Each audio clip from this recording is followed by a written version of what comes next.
Thank you for joining us today as we provide a brief factual presentation about Shoreline's Proposition 1 and answer your questions. We are not here to speak for or against the measure. It is up to Shoreline voters to determine if they support or oppose this measure.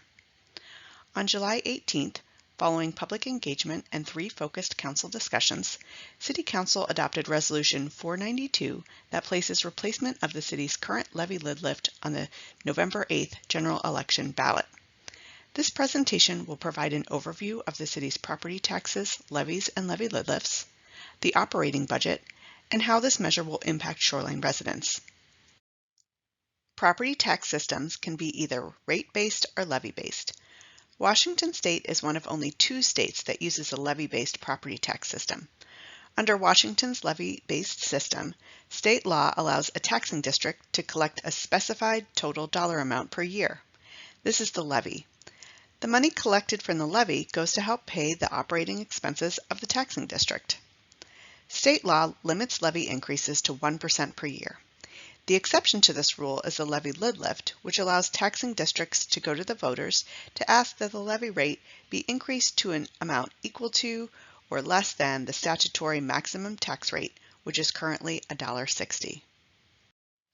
In 2022, a typical homeowner has paid approximately 11% of their total property tax bill to the City of Shoreline. That comes out to about $706. That money goes into the city's operating budget to pay for basic city services. The city's operating revenue comes from several sources. This chart shows that about 37% of those funds come from sources such as gambling taxes, recreation fees, development fees, and other sources. The other 63% of operating revenue comes from our utility tax and franchise fees, sales tax, and property tax. Property taxes account for more than 28% of our operating revenue. Because of the limits set by state law, more than a quarter of the city's revenue is capped at a 1% increase each year, absent approval from voters for a levy lid lift. The revenue the city collects go to pay for city services. Here you can see that 2/3 of the operating budget goes towards things such as street maintenance and operations, and traffic and transportation planning services, environmental services, recreation and cultural services programs, public art, special events, and park maintenance, permitting, inspections, planning, code enforcement, and our customer response team, emergency management, neighborhoods, and economic development, and all the support services that make the other services possible, such as finance, human resources, and IT services. The other third of the budget goes towards public safety. Between 2017 and 2021, the Consumer Price Index, or CPI, which is what we use to measure inflation, averaged 3%. However, many of the city's expenditures grow at rates higher than CPI. Public safety is one of those areas that often increases at rates higher than CPI. Most of the public safety funds go towards the cost for police services. We know that the upcoming police contract will grow at a higher rate than inflation due to rising insurance costs, the implementation of body-worn cameras, higher fuel costs, and salary increases. This graph shows the impact of the structural imbalance of having a 1% cap on a quarter of the city's revenue when the cost for services often increases at a higher amount each year. The black line represents our forecasted revenues over the next 10 years, and the red line our forecasted costs to maintain current service levels. You can see that after 2023, the red line, or expenditures, increases at a faster rate than the black line, or the revenues, creating a gap. Earlier this year, the city manager engaged a 13-member Financial Sustainability Advisory Committee to review the city's finances and services and provide a recommendation for a potential levy lid lift. The committee, which was made up of Shoreline residents, recommended to the city manager that the City Council place a measure on the November 2022 ballot replacing the expiring levy lid lift. They also recommended that the levy lid lift should seek to maintain the current baseline level of city services.